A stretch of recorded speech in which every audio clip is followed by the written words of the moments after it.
அண்டமாய் அவனியாகி அரியொணா பொருளதாகி தொண்டர்கள் குருவுமாகி துகளறு தெய்வமாகி எந்திசை போற்ற நின்ற என்னருள் ஈசனான திந்திரள் சரவணத்தான் தினமும் என் சிரசை காக்க. இது முதல் பாடல். இது பாத்தீங்கன்னா நம்ம சீர்காழி கோவிந்தராஜன் அவருடைய அந்த துணியில நம்ம இப்ப பாடி இருப்போம். நீங்க இன்னைக்கும் நம்ம யூடியூப்ல நீங்க போட்டீங்கன்னா சண்முக கவசம் போட்டீங்கன்னா நம்ம சீர்காழி கோவிந்தராஜன் பாடிய அந்த பண்ண அமைப்புல இருக்கும். அதை கேட்டு கேட்டு பழகியதுனால அந்த பழக்கத்துல ஒரு பாடல் பாடி இருக்கிறோம். இப்ப அதனுடைய பொருள் நம்ம பார்க்க தொடங்குவோம். அண்டமாய் அவனியாகி என்று முதல்ல சொன்னார்.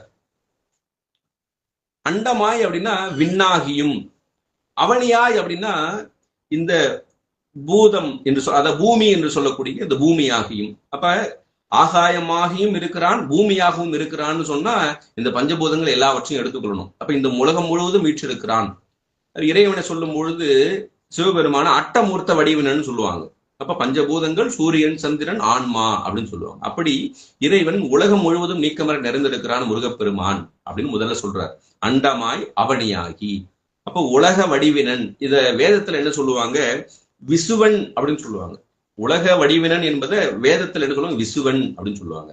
அடுத்தது உடனே சொன்னாங்க அண்டமாய் அவனியாகி என்று சொன்ன உடனே அடுத்தது உடனே சொல்றாரு பாருங்க நம்முடைய பாம்பன் சுவாமிகள், அரியோனா பொருளதாகி.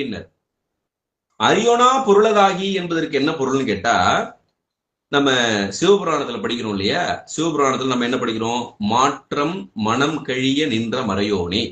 இதுதான் இங்க அரியோனா பொருளதாகி என்பது. இன்னும் நமக்கு எப்படி சொல்லலாம்னு கேட்டா, பெரிய புராணத்துல முதல் பாடல் உலகெல்லாம் உணர்ந்து ஓதற்கு அறியவன். இது எப்படி சொல்லலாம்னு கேட்டா, வாக்கு மனத்தால் அறிய இயலாத செம்பொருள் முருகப்பெருமான்னு சொல்றாரு. அப்ப வாக்கு மனம்னு சொன்னா முக்கரணங்களையும் எடுத்துக்கணும். வாக்கு மனம் காயம் என்று சொல்லக்கூடிய உடம்பு. அப்ப மூன்றாலும் அறிய இயலாத பொருளாக விளங்குகிறான் முருகப்பெருமான். அப்ப உலக வடிவனாக இருக்கிறான். அப்ப உலகத்தை கடந்தும் இருக்கிறான் என்று எடுத்த உடனே சொல்றாரு பாருங்க. அப்ப அண்டமாய் அவனியாகி என்பது விசுவன், வேதத்தில் சொல்லப்பட்டது. வேதத்திலே விசுவன்னு சொல்லுவாங்க, விசுவாதீதன்னு சொல்லுவாங்க இந்த வேதம். அந்த விசுவன் என்பது அண்டமாய் அவனியாகி, விசுவாதீதன் என்பது அரியோனா பொருளதாகி என்பது. இப்ப அதை எப்படி சொல்லலாம்? சைவ சித்தாந்த டேர்ம்ல சொல்லணும்னா எப்படி சொல்லணும்னு கேட்டா, பாச ஞானத்தாலும் பசு ஞானத்தாலும் அறிய முடியாதவன் இறைவன்.